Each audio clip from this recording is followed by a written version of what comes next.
itu dia sangat penting untuk memperlancar kegiatan produksi. Dan persediaan barang jadi itu dimaksudkan untuk memenuhi permintaan pasar. Tapi di sini perusahaan, meskipun persediaan itu penting tuh, tapi tidak berarti perusahaan tuh harus menyediakan persediaan yang sangat banyak atau dalam jumlah yang banyak gitu. Jadi nggak harus seperti itu, karena persediaan yang tinggi itu malah akan menyebabkan perusahaan memerlukan modal kerja yang makin besar.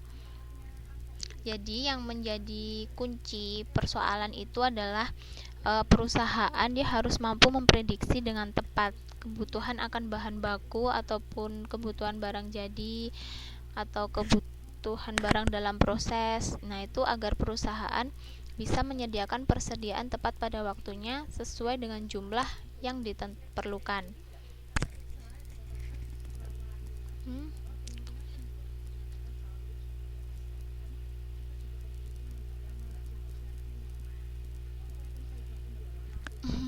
Banyak. Ini deadline kerjaan ya, Mbak Sulastri.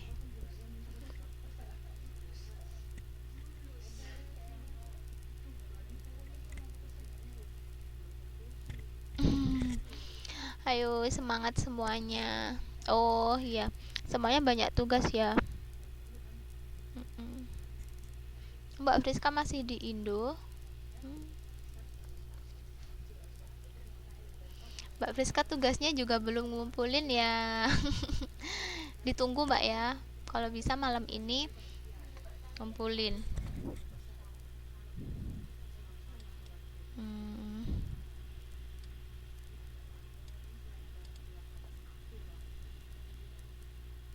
Oh iya, nanti saya cek punya Mbak Friska.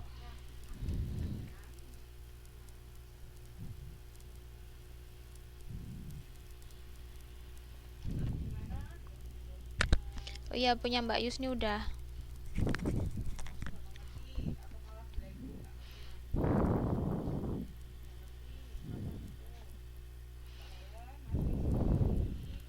Ya, dan untuk masalah pengelolaan persediaan ini sebenarnya dia itu merupakan tanggung jawab bagi manajer produksi atau manajer pembelian. Dan di sini peran kita sebagai manajer keuangan itu kita hanya perlu memahami dampak penggunaan suatu kebijakan persediaan terhadap aspek keuangannya. Jadi kita nggak berhak untuk menentukan berapa sih persediaan yang harus kita miliki, tapi kita hanya perlu untuk mengetahui atau memahami dampak penggunaan kebijakan itu terhadap aspek keuangan perusahaan.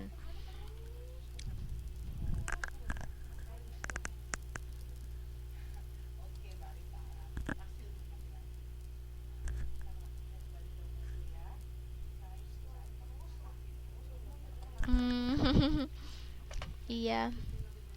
Tapi tugas yang dari saya kan gampang, Mbak, singkat-singkat.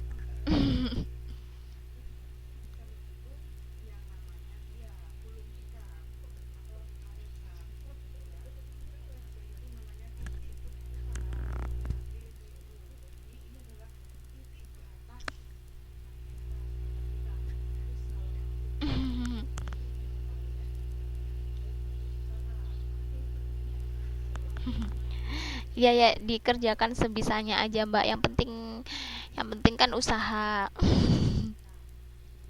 Nanti berapapun itu saya nilai. Iya, masih semangat. Jayo, fighting.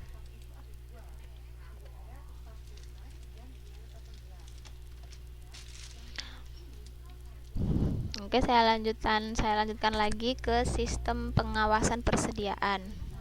Fighting sama Akong.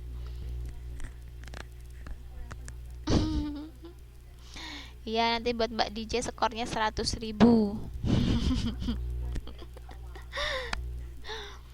Baik, saya lanjutkan lagi ke sistem pengawasan persediaan. Di sini jumlah persediaan itu dia selalu dikaitkan dengan variabel tertentu. Misalnya dikaitkan dengan penjualan dalam 1 bulan atau dikaitkan dengan waktu memesan kembali, dan jumlah yang dipesan dihubungkan dengan kebutuhan selama periode tertentu. Di sini dihubungkan dengan penjualan dalam 1 bulan, itu maksudnya gini. Jadi apabila penjualan dalam 1 bulan itu misalnya meningkat, maka rata-rata persediaan itu juga akan meningkat, dan begitu pula sebaliknya kalau apabila misalnya penjualannya itu menurun. Nah, dan apabila dia dikaitkan dengan waktu memesan kembali, itu misalnya adalah kita akan memesan bahan baku itu pada saat jumlah bahan yang kita miliki itu tinggal mencapai 2 minggu kebutuhan produksi. Jadi saat bahan baku yang kita miliki itu dalam waktu 2 minggu ke depan dia akan habis, maka kita mulai pesan kembali, dan jumlah yang dipesan itu disesuaikan dengan kebutuhan, misalnya kebutuhan 2 bulan produksi, seperti itu.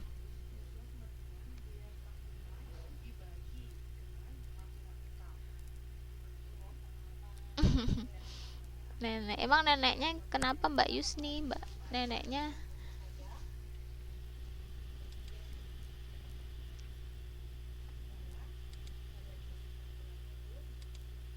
ya, selamat datang lagi Mbak Juju. Satu periode ini dalam arti berapa lama? Selama periode tertentu. Nah, ini tergantung. Tadi terserah perusahaannya, dia mau menetapkan periodenya itu berapa. Tadi misalnya kita tetapkan saya akan memesan bahan baku lagi itu apabila bahan baku yang saya miliki itu tinggal hanya cukup untuk operasi 2 minggu ke depan. Nah, pada saat itu saya putuskan lagi untuk memesan, dan berapa jumlah bahan yang dipesan itu terserah juga, tergantung kebijakan perusahaannya. Misalkan saya pesannya tiap untuk kebutuhan 2 bulan ke depan seperti itu, 3 bulan ke depan, itu tergantung kebijakan perusahaan. Begitu Mbak DJ.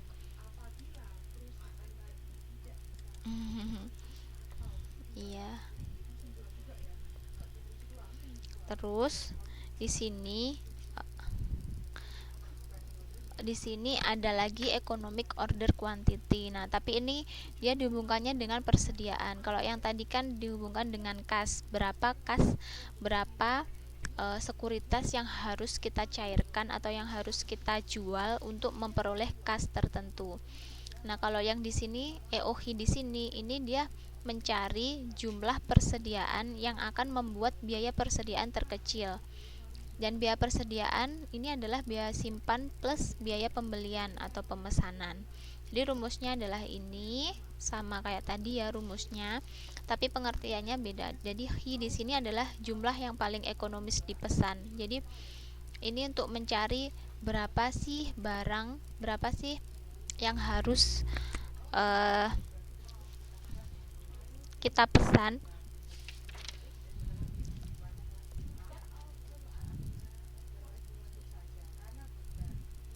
Lalu I ini adalah, kalau yang tadi kan interest, dan di sini I adalah biaya simpan. Lalu C, kalau yang tadi adalah cost atau biaya untuk mencairkan kas, dan di sini C ini adalah biaya pesan, dan D ini adalah kebutuhan bahan selama 1 periode.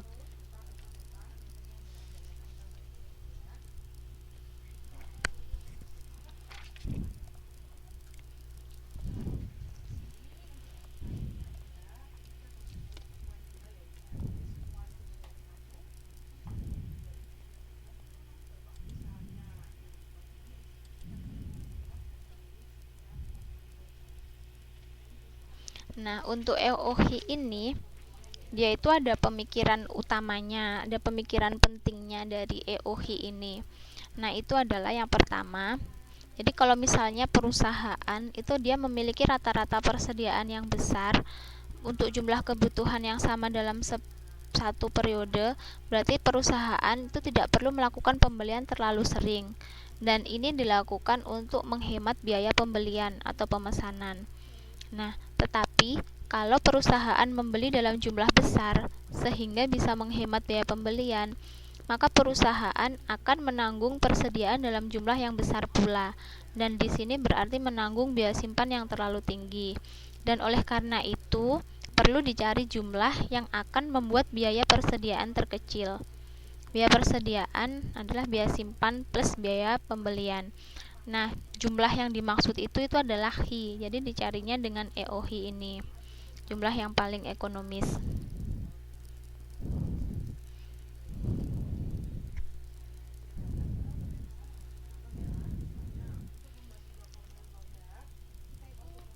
Nah, selanjutnya,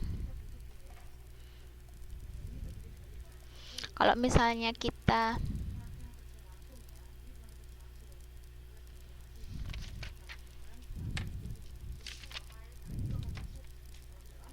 gimana, Mbak? Bisa kasih contoh? Contoh soal untuk yang ini. Untuk yang rumus EOHI ini, Mbak. Ya ini sebenarnya sama aja. Jadi apabila misalnya aja misal perusahaan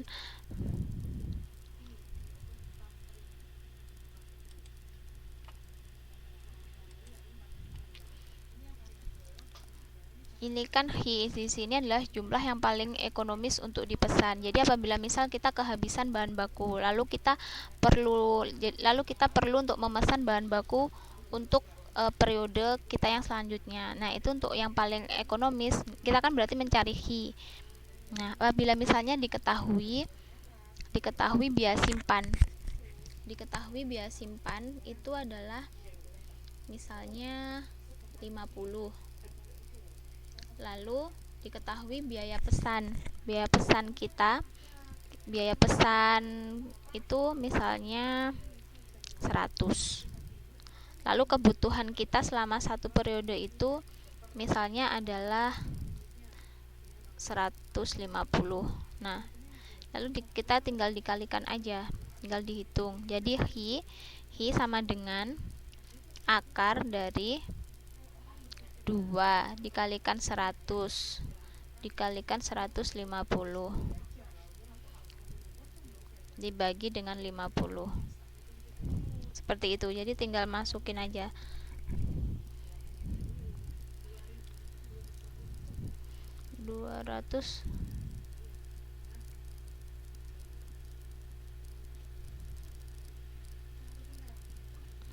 Hasilnya sekitar 900. Jadi gini. Jadi apabila kalau misalnya kita kita beroperasi pada misalnya kita jual makanan gitu ya, lalu bahan baku kita habis. Bahan baku kita itu dalam 2 minggu ke depan itu akan habis. Nah, jadi kita tetapkan itu kalau bahan baku sudah 2 minggu, kalau 2 minggu sebelum habis itu kita pesen. Nah, pesennya itu kita sesuaikan, berapa jumlah yang dipesan itu kita cari HI ini. Nah, untuk mencari berapa kita pesannya berapa, nah itu kita cari HI ini. Nah, nanti kan kalau udah diketahui berapa biaya simpannya, biaya pesannya itu berapa, sama kebutuhannya bahan selama satu periode ke depan, misal untuk 2 periode 2 bulan ke depan itu berapa, nanti langsung bisa dicari.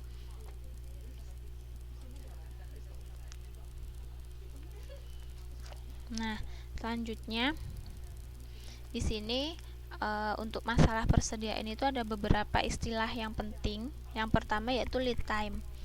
Lead time itu adalah waktu yang diperlukan sejak saat bahan dipesan sampai dengan bahan sampai di perusahaan. Jadi selisih waktunya selama kita pesan sampai kapan barang itu datang, itu adalah lead time. Makanya tadi dikasih contohnya, kita kasih keputusan kapan kita pesan itu kalau barang itu sudah habis dalam 2 minggu ke depan. Karena itu untuk jaga-jaga juga, karena kalau kita pesan sekarang barang kan belum tentu langsung datang, bisa saja datangnya itu 3 hari ke depan, 4 hari ke depan. Nah, jadi di sini lead time itu adalah batas waktu itu. Jadi saat kita pesan sampai bahan itu sampai di perusahaan.